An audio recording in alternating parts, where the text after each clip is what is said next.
Le déroulement des fiches orales. L'interrogation orale se déroule généralement dans le véhicule. Elle permet à l'expert de s'assurer au cours d'un échange que le candidat possède des connaissances théoriques liées à la sécurité et qu'il est capable d'adapter sa conduite aux situations complexes. La notation. Si vous avez l'ensemble des connaissances qui sont acquises, vous aurez 3 points. Si vous avez 2/3 des connaissances acquises, vous aurez 2 points. Si vous avez 1/3 des connaissances acquises des fiches orales, vous aurez que 1 point. Et si vous avez moins d'1/3 des connaissances concernant les fiches orales, vous aurez tout simplement la note éliminatoire. Fiche orale numéro 3. Conduite en montagne ou zone accidentée. Danger et précaution.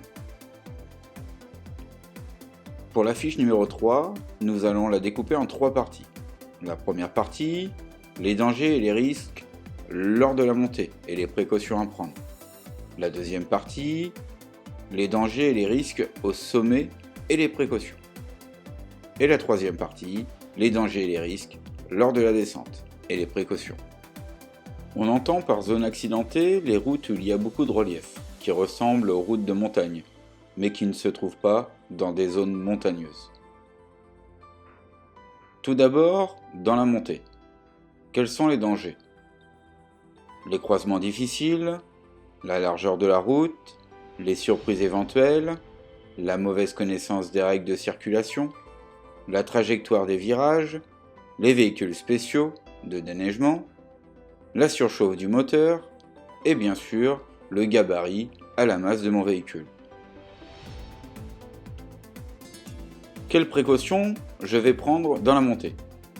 Je vais bien adapter mes rapports, je vérifie lorsque je pars circuler en montagne ou zone accidentée d'avoir un circuit de refroidissement en bon état de fonctionnement.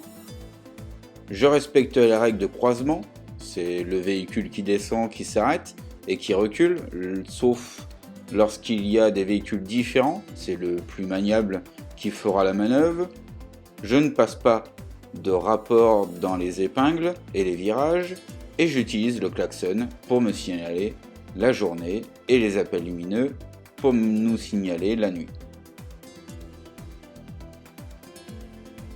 Au sommet maintenant. Les dangers sont la météo, qui peut être variante, la neige, le brouillard, le verglas et le froid. Précaution. J'emporte ou j'équipe mon véhicule de chaîne. J'utilise du carburant grand froid. Je m'informe sur l'état des routes et la fermeture éventuelle d'écoles que je vais emprunter. Lorsque je peux, je privilégie les tunnels. La descente maintenant. Je vais devoir tenir compte de l'énergie cinétique, de la vitesse et du gabarit de mon véhicule. Également les croisements difficiles, la largeur et la mauvaise connaissance des règles du code. Trajectoire du virage, masse véhicule et surtout le risque principal qui est la surchauffe et la perte de contrôle des freins si l'on a une mauvaise utilisation du frein moteur et des ralentisseurs. Pour la descente, je vais prendre des précautions suivantes. J'adapte les rapports en utilisant bien le frein moteur, je respecte les mêmes règles de croisement concernant la montée et la descente des véhicules, j'utilise le klaxon, les appels lumineux, la nuit, un maximum de frein moteur et d'utilisation du ralentisseur pour économiser mes freins et bien connaître l'utilisation des boîtes de vitesse automatiques et robotisées.